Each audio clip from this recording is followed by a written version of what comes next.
ये देश हमारा हिंदुस्तान, ये देश हमारा इंडिया अंग्रेजों की गुलामी से आज़ाद हुआ था। और आपने अपनी किताबों में पढ़ा होगा, अपने स्कूल के सिलेबस में आपने पढ़ा होगा कि अंग्रेज हमारे देश में बिजनेस और तिजारत के पर्पज से, ट्रांजैक्शन के उद्देश्य से हमारे देश में आए थे। हमारे देश की सुंदरता को देख करके, हमारे देश की ब्यूटी को देख करके और हमारे देश की प्रॉपर्टी और संपत्ति को देख करके उनका जहन और उनका कंसेप्शन और उनका नज़रिया बिल्कुल बदल गया और उन्होंने हमारे देश पर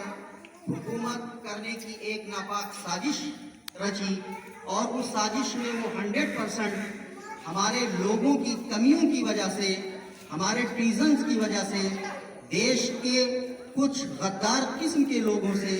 वो अपने इस मिशन में सफलता पा गए। उनको इस मिशन में कामयाबी मिल गई और आखिरकार वो हमारे देश की सत्ता को छीन करके और संपूर्ण रूप से इस देश पर हावी हो गए। उनकी हुकूमत हो गई और वो इस देश पर राज करने लगे। इस देश पर राज करने के बाद धीरे धीरे जैसे उनका होल्ड बढ़ता गया, उनकी तसल्लुत बढ़ती गई, वो भारत के संपूर्ण लोगों के ऊपर जुल्म, अत्याचार और बर्बरियत का नंगा नाच नाचने लगे। यहाँ तक कि धर्म और मजहब पर भी उन्होंने अटैकिंग करना शुरू कर दिया। हमको आपस में बांट करके कमजोर किया और फिर धीरे धीरे वो हमारे धार्मिक स्थलों पर आक्रमण करने लगे, हमारे ज़मीर से खिलवाड़ करने लगे और हमारे धर्म से और हमारे मजहब से खिलवाड़ करने लगे। तो हिंदुस्तान के लोगों को दुनिया की सारी चीज़ें, सारी परेशानियां बर्दाश्त तो हैं, लेकिन जब हमारे मजहब और हमारे धर्म पर अटैक होगा तो हम हिंदुस्तानी कभी नहीं बर्दाश्त करेंगे और आज भी नहीं बर्दाश्त करेंगे। अगर कोई दुश्मन हमारी तरफ टेढ़ी नजर उठा करके देखेगा तो हम उसको दंदाने शिकन जवाब देंगे और उसका मुंह तोड़ जवाब देंगे और उसको डिस्ट्रॉय करके उसको मलिया मेट कर देंगे। आज हमारा ये अज़्म है, हमारा ये फैसला है। जब अंग्रेज इस हिंदुस्तान पर हुकूमत करने लगे और जब जुल्म बर्बरियत का नंगा नाच नाचने लगे तो हिंदुस्तानियों के अंदर एक अवेयरनेस पैदा हुई, एक जागरूकता पैदा हुई और सारे कौम, हिंदू, मुस्लिम, सिख, ईसाई,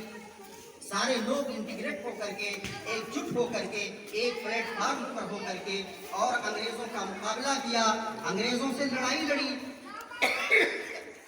और अपने प्राणों की आहुति दी, अपने जानों की कुर्बानियां दी। मैं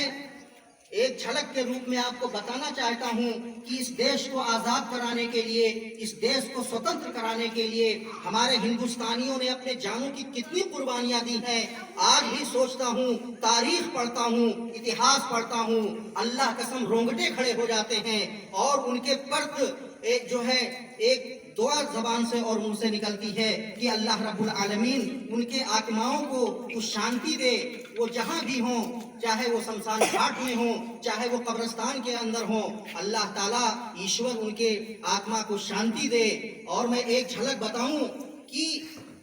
अंग्रेजों की जुल्म बर्बरियत का इस कदर नंगा नाच था कि दिल्ली से लेकर के कराची तक और कराची से लेकर के पेशावर तक और पेशावर से लेकर के लाहौर तक कोई ऐसा दरख्त नहीं था जिस दरख्त पर हिंदुस्तानियों की लाश न लटकती हो। उनको फांसी के फंदे पर चढ़ा दिया गया और हमारे वो बहादुर, शुजाअतमंद, बहादुर इंसान, वो बहादुर जंगजू जो हंसते हुए,